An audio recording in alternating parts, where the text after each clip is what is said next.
Okay, welcome to the Get Total Wealth podcast. I'm here with my special guests, Craig and Linda McKinley, and we're going to talk about, as usual, the why behind what they've achieved. Let me go over quickly what they've achieved so far. 215 units of apartments. They currently hold 22 single-family homes, which is interesting because most people, it's one or the other when You've got that many multifamily units. They've both flipped, and you have a commercial property. That's in Austin, right? Correct. In Austin. Correct. So these are very, very active investors, very, very successful at what they do. But Craig and Linda, and you may need to tell the story separately. Yeah, because you've only been married for a couple of years. How did you get motivated to do this? In other words, this is a pretty big achievement. It takes motivation. What happened that made you decide to get out there and do it on your own? I have always been an entrepreneur since I was very young. When I started thinking about real estate was when I was a car dealer. I owned a small car dealership in Austin, Texas, and I did that for several years, and I started to see things that concerned me, such as the cost of cars and service and the parts for them going up, and the amount of money people having to spend to buy cars from me because I financed them. So I was pretty much the bank. Gotcha. Was reducing from what I could see. And I read a lot. I listened to a lot of kind of like this, a podcast, and I just saw real estate investing as an option. However, I had no experience with it. I didn't know. So I joined a group in 2014 and I started learning. And as soon as I took the courses, I took action, and I started with a small single family home.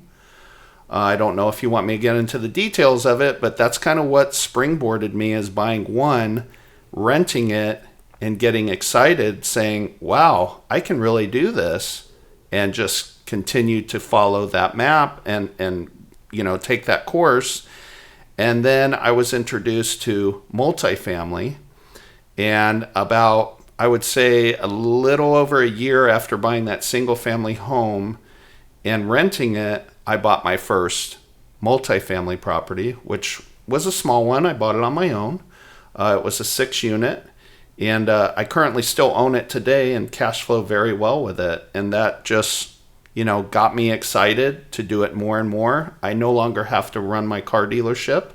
I haven't since 2016. And just 2 years to get independent of that. Yeah.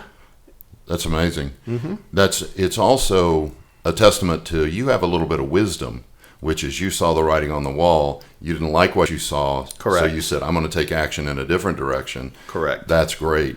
For me, I waited till the writing hit me in the face and they cut my pay to wake up. Linda, what's your story? How did you get involved in this? Well, my story is I have always had like a job in the past. I spent 14 years with the airline industry. And then late 90s, actually, I saw a show on Oprah.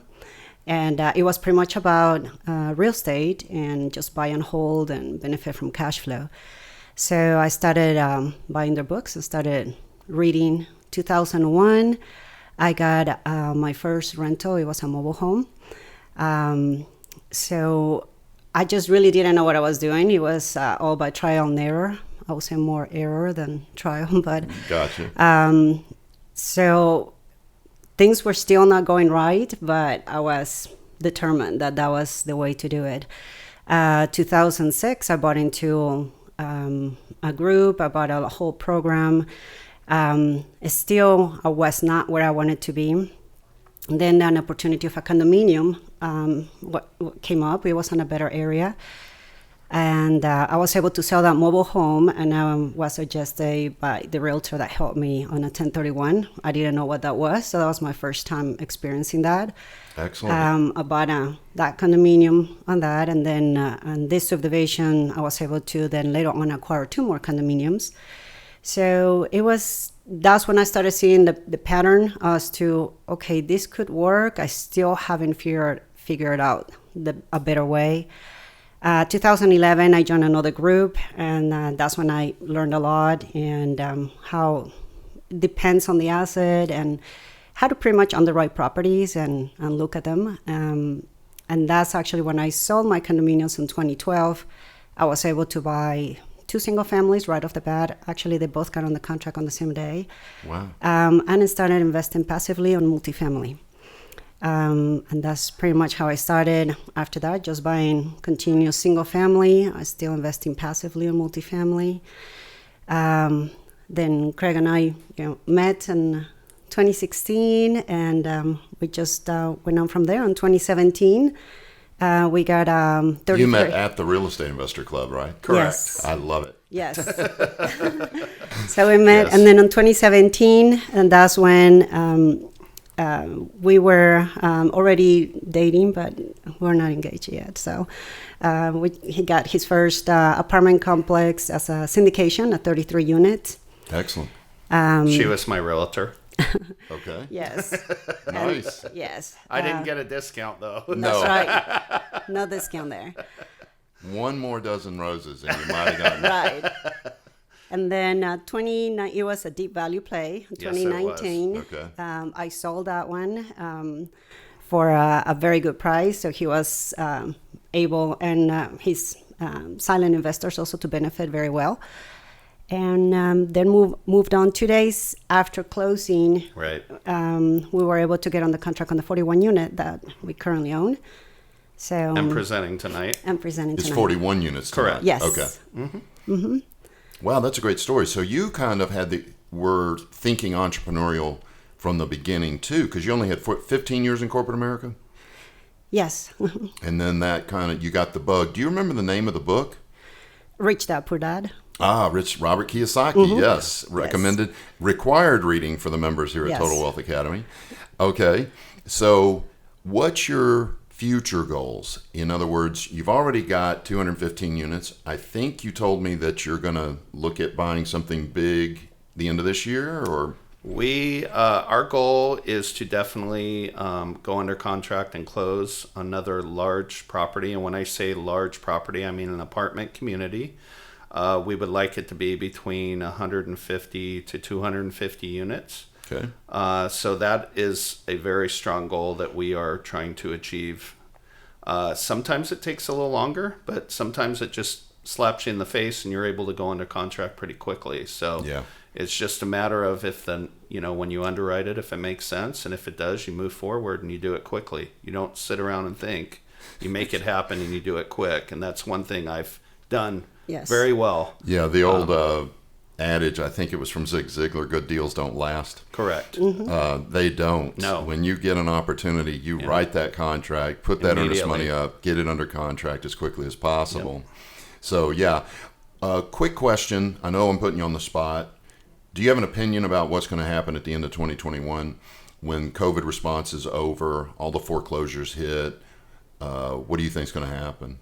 I think the educated people in real estate will do very well.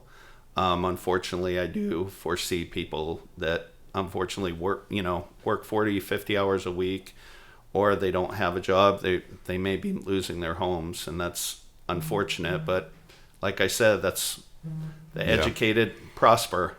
Yeah, You know? it's the truth. You've got to educate yourself Right. constantly. Correct. I know I spend, because of the position I'm in, I spend $30,000 a year on books, CDs, boot camps, and things like that. But I don't see how people survive without spending some money on education every year. Everything's changing. You need to be around like-minded people. What were you going to say? No, absolutely. I mean, it's just continuous learning from, especially on instances like COVID, that lending changes. Yep. So we have to stay up to date to be able to know what strategy we're going to be able to use in acquiring more real estate assets. And I think So, yes. I'm sorry. I think what's important too is not only the education part, but networking part with others, because you may have an idea that works for them, but they may have an idea that works for you. And if you could call it mentoring, you can call it networking, whatever you want to call it. But I find I have my go-to people that I reach out to when I have a question, and I get calls quite often, not only from them, but from others. And I'm more than willing to help, if it's sincere and they're really looking for the answer. Sometimes they don't like the answer they get, but it's a truthful answer. Many times they don't like the answer they get. Right. But all that does is educate them, so the next deal that they look at, they Correct. ask the right questions and get that information up front. So I guess my opinion coincides with yours. I think there's going to be a lot of single-family foreclosures, but I think that the people who are mismanaging their multifamily properties let me rephrase that, who were mismanaging their multifamily properties before COVID. When COVID hit, those people are devastated. Yes. And there's going to be apartment complexes on the market at the end of this year. Yes. I definitely agree with that. I think that's when the opportunity is going to come.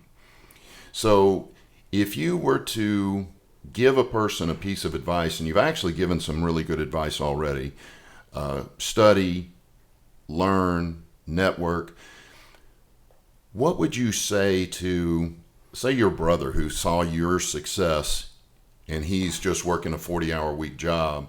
What would be your advice to them? Boy. I know it's a tough question, but I love to ask it because the answers are always really interesting to me.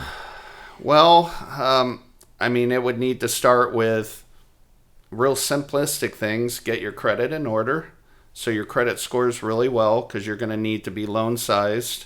Whether it's single family or multifamily, you're going to need to have an action plan in place of, and write out your goals that are realistic.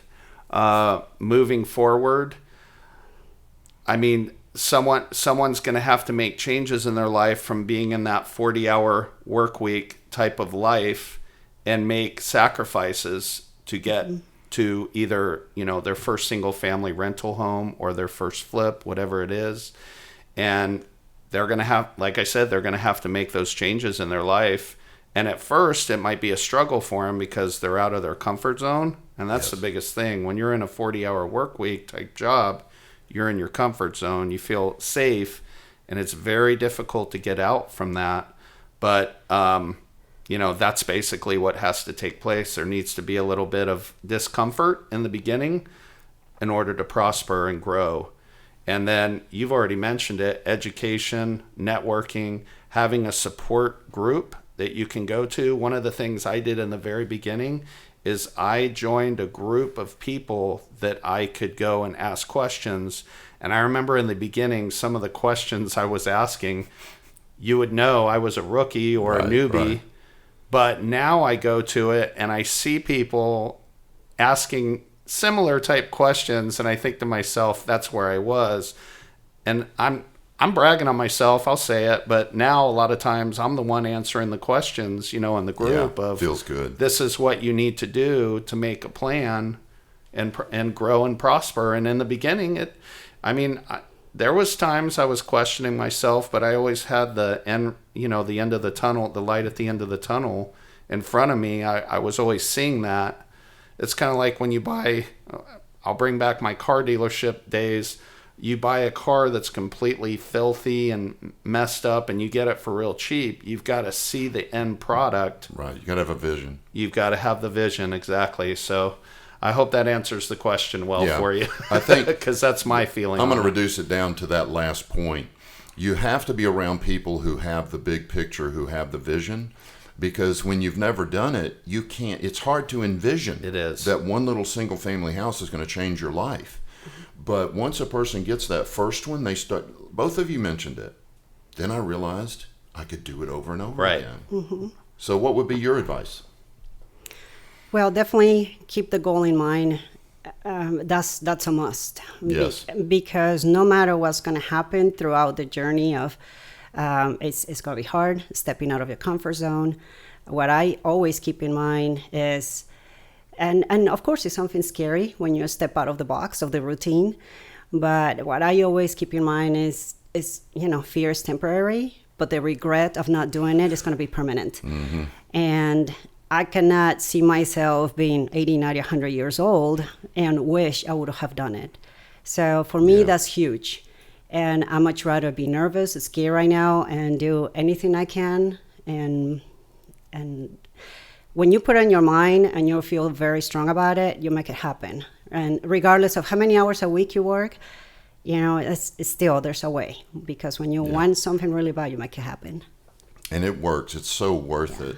When you finally get your secondary stream of income up to a point where it pays all your bills, man, that's a life-changing moment. You know what else is a life-changing moment? When you've bought a house, you've remodeled it, and you get that loan, and then a few years go by of renting it, and then you refinance it, and you know where I'm going with this, Steve.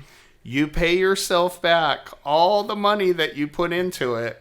You own this house. Well, I mean, the bank owns it. Let's be real. Right. But you have no money. No money in the deal. Zero. And I'm talking loud because you can tell I'm excited because I've done this.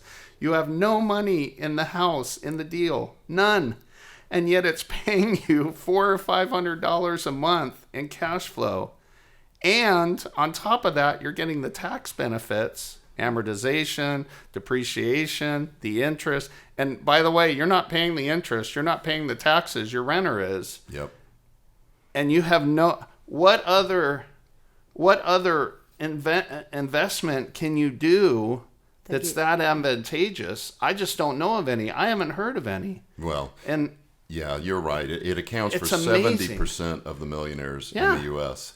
Yeah. So that to me was